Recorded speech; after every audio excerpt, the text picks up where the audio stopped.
ओम शांति। आज है 9 जुलाई 2022 के ईश्वरीय महावाक्य मुरली का सार। मीठे बच्चे, तुम्हें एक शिव बाबा को ही याद करना है, किसी देहधारी को नहीं। ज्ञान के सिवाय कोई भी व्यर्थ बातें न सुननी है न सुनानी है। प्रश्न: बाप सभी बच्चों को कौन सी सावधानी देते? उत्तर: बच्चे, बाप के बने हो तो ईश्वरीय बचपन को कभी भूल नहीं जाना, कोई भी विकर्म नहीं करना, बाप से प्रतिज्ञा कर उसे छोड़ना नहीं। अगर बाप को भूलेंगे तो माया खुशी गायब कर देगी, फिर बुद्धि हैरान होती रहेगी, घबराते रहेंगे, विकर्म करते रहेंगे, बुद्धि का ताला बंद हो जाएगा। इसलिए शिव बाबा के बने हो तो बचपन सदा याद रखो। गीत: बचपन के दिन भुला न देना, आज हंसे कल रुला न देना। ओम शांति। बच्चों ने अर्थ समझा? बच्चे सामने बैठे हैं और जानते हैं ब्रह्मा द्वारा वर्षा लेने के लिए हम उनके बच्चे बने हैं, और यह भी अच्छी तरह से जानते हैं कि हम निराकार परमात्मा की अविनाशी संतान है। अब सन्मुख बैठे हैं, दूर होने से कई बच्चे भूल जाते हैं। मित्र संबंधी गुरु गोसाई आदि को देखते हो तो यह बचपन की बातें भूल जाती है। यहाँ जो सन्मुख बैठे हैं वो तो नहीं भूलते होंगे। अविनाशी शिव बाबा से हम स्वर्ग का वर्षा ले रहे हैं, यह तो बड़ी खुशी की बात है ना। हमको शिव बाबा ने अपना बनाया, फिर से स्वर्ग के मालिक बनाने। हम मालिक थे, परंतु पुनर्जन्म लेते लेते अब नरक के मालिक बने हैं, फिर स्वर्ग का मालिक बनेंगे। तुम जानते हो शिव बाबा जो निराकार है वो इस तन में प्रवेश करते, वह हमें श्रीमत देते कि मुझ निराकार को याद करो। सभी आत्माओं को कहते हैं क्योंकि वो सर्व का लिबरेटर है। लिबरेटर माना सदगति दाता। मनुष्यों की ही सदगति करेंगे, जानवरों की तो बात ही नहीं। लिबरेटर गाइड है मनुष्यों का, उनको नॉलेजफुल ब्लिसफुल कहते हैं। यहाँ तुम सामने बैठे हो तो नशा चढ़ता है, बाबा जानते हैं। घर जाने से तुम बच्चे भूल जाते हो, माया भुला देती है। यहाँ तुम्हारी बुद्धि में कोई साधु संत गुरु गोसाई लौकिक संबंधी नहीं है, अभी है पारलौकिक संबंध। शिव बाबा इसमें प्रवेश होकर हमको स्वर्ग का वर्षा देते। निराकार को जरूर साकार में आना पड़े। कहते हैं सीखी लदे बच्चे, तुम फिर से स्वर्ग का वर्षा लेने के लिए आए हो। पूछा भी जाता है कि शिव बाबा से क्या संबंध है? तुम कहेंगे हम उनके अविनाशी बच्चे हैं, फिर प्रजापिता ब्रह्मा के साकारी बच्चे हैं, क्योंकि पुनर्जन्म लेते रहते हो। दूसरे जन्म में सब तो बच्चे नहीं बनेंगे। बचपन की ये बातें भूलो नहीं। हम शिव बाबा के पोत्रे ब्रह्मा के बच्चे हैं, यहाँ वर्षा लेने आए, अभी नरक में हैं। तुम अब संगम पर हो। कितनी सहज बात है, बुढ़िया भी धारण कर सकती है, यह भूलना नहीं है।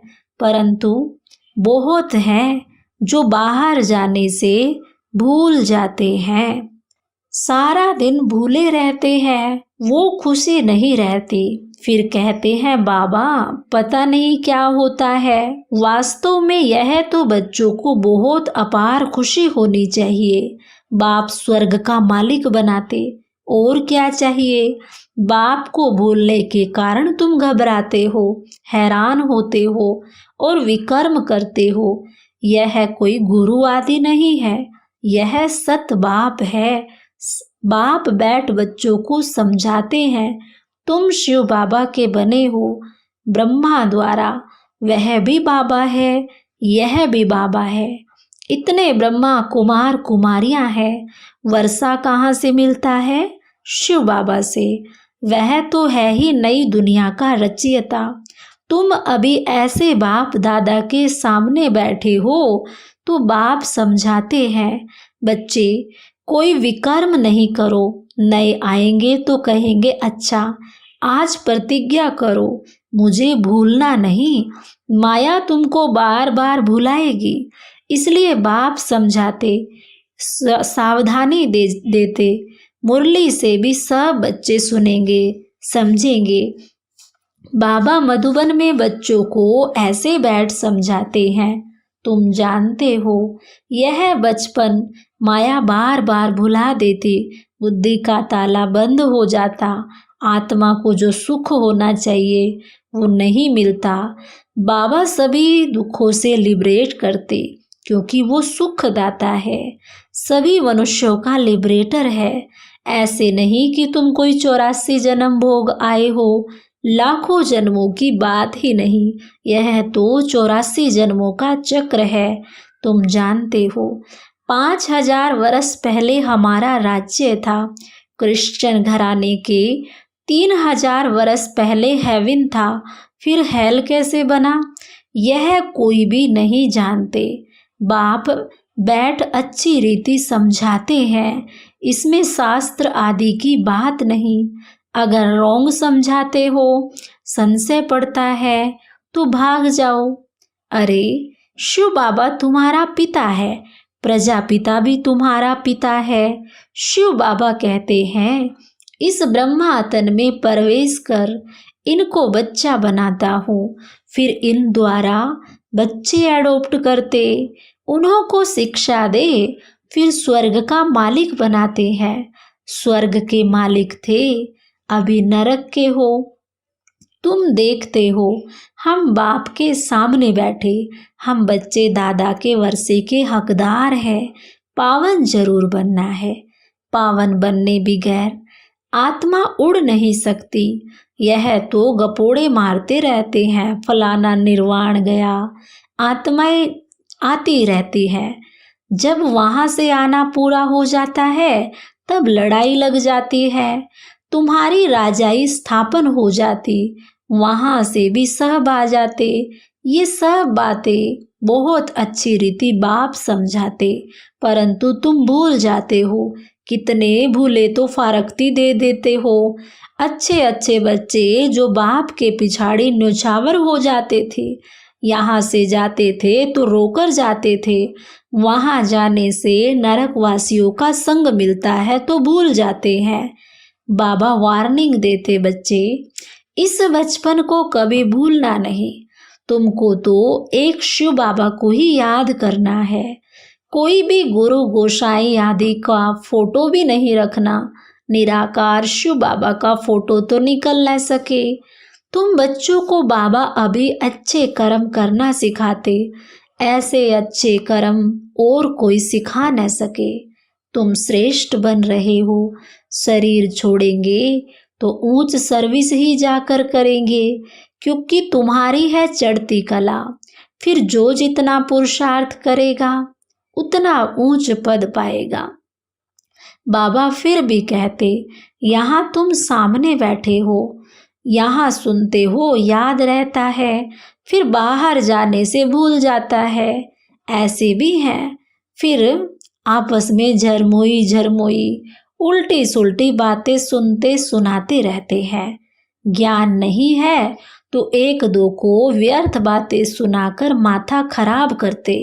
बाबा लेने के लिए आए हैं।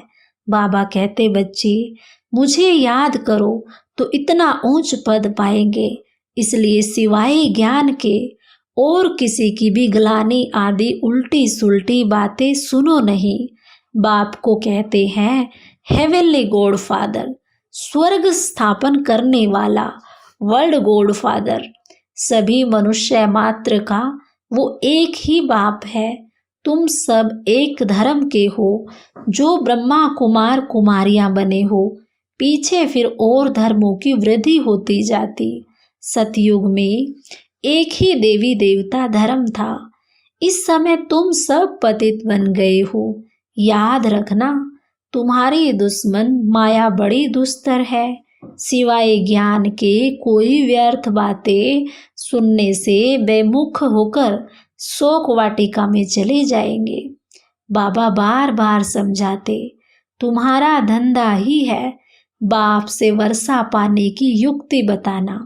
बाबा ने समझाया था, तुम्हारा परमपिता परमात्मा से क्या संबंध है, वह बोर्ड लगा दो। बड़ी अच्छी लिखित हो। ब्रह्मा कुमारियों का नाम सुनते ही डर जाते हैं, तो फिर युक्ति से लिखा जाता। बोर्ड पढ़ेंगे तो बाप दादा का परिचय मिल जाएगा। जरूर साकार द्वारा ही वर्षा मिलेगा। शिव बाबा है ही स्वर्ग स्थापन करने वाला। मुसलमान कहते हैं बहिष्त स्थापन करने वाला। अभी तुम उनके बच्चे बने हो। ऐसे बाप को भूलो नहीं। माया कितनी जबरदस्त है। तो बाबा कहते, इस बचपन को भूल मत जाना। बच्चे तो सब है ना, भल कितना बड़ा आदमी होगा तो भी बाबा कहेंगे बच्चे। बाबा समझाते, तुम फालतू बातें नहीं करना। तुम मम्मा बाबा कहते हो तो फॉलो कर, ऊंच पद पाओ। लाडले बच्चे, मुझे याद करो, विकर्मों का बोझा उतर जाएगा, नहीं तो भोगना पड़ेगा। फिर उस समय बहुत फील होगा। अंत में ऐसी भासना आती जैसे बहुत समय से भोगना भोग रहे हैं। हिसाब किताब चुकतू होता है, तब वापिस जाते।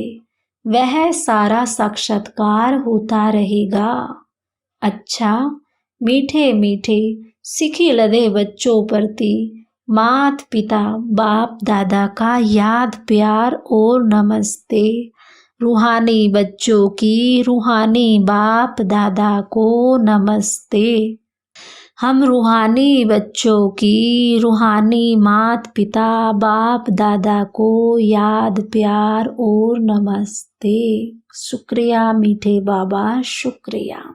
धारणा के लिए मुख्य सार, संग दोष में आकर ईश्वरीय बचपन को भूलना नहीं। आपस में कभी भी व्यर्थ उल्टी सुल्टी बातें न सुननी है न सुनानी है। ज्ञान की ही बातें करनी है। दूसरा, हर एक को बाप से वर्षा लेने की युक्ति बतानी। मम्मा बाबा को पूरा फॉलो कर ऊंच पद का अधिकार लेना है। बाप की याद से विकर्मों का बोझा उतारना है। आज का वरदान, समय के ज्ञान को स्मृति में रख। सब प्रश्नों को समाप्त करने वाले स्वदर्शन चक्रधारी भव। जो स्वदर्शन चक्रधारी बच्चे स्वयं का दर्शन कर लेते, उन्हें सृष्टि चक्र का ज्ञान स्वतः हो जाता। ड्रामा के राज को जानने वाले सदा खुशी में रहते। कभी क्यों क्या प्रश्न नहीं उठ सकता, क्योंकि ड्रामा में सब कल्याणकारी है और समय भी कल्याणकारी है, स्वयं भी कल्याणकारी है। जो स्वयं को देखते स्वदर्शन चक्रधारी बनते, वो सहज ही आगे बढ़ते रहते हैं। आज का स्लोगन, अनेक आत्माओं की सच्ची सेवा करनी है तो शुभ चिंतक बनो। और मातेश्वरी जी के अनमोल महावाक्य हैं, ज्ञान योग धारणा, जितना इन तीनों बातों पर अटेंशन देंगे तो उन्नति होती रहेगी। इन्हें प्रैक्टिकल जीवन में लाना है। इस अविनाशी ईश्वरीय ज्ञान की प्रारब्ध से इमोर्टल सुख प्राप्त होता है। तब तो शास्त्र अध्ययन करते थे, उन्हें तो स्वयं गीता के भगवान से सहारा मिला है। तो मनुष्य द्वारा बनाए हुए शास्त्रों को हम फॉलो कैसे करें? इस ईश्वरीय सुख का अनुभव अभी प्रैक्टिकल हो रहा है। हम इस दुख से जमाने से निकल सुख के जमाने में आ गए हैं। वो दुख का जमाना अब लौट गया। पहले सुख के जमाने में थे, वो जमाना पूरा हुआ तो दुख में आए। अब फिर सुख में जाने का पुरुषार्थ करना है।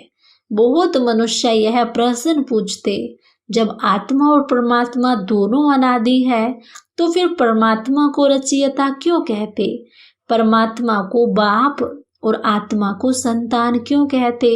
अब इस पर समझाया जाता, परमात्मा भी अनादि है, ये सारी दुनिया अवश्य मानती।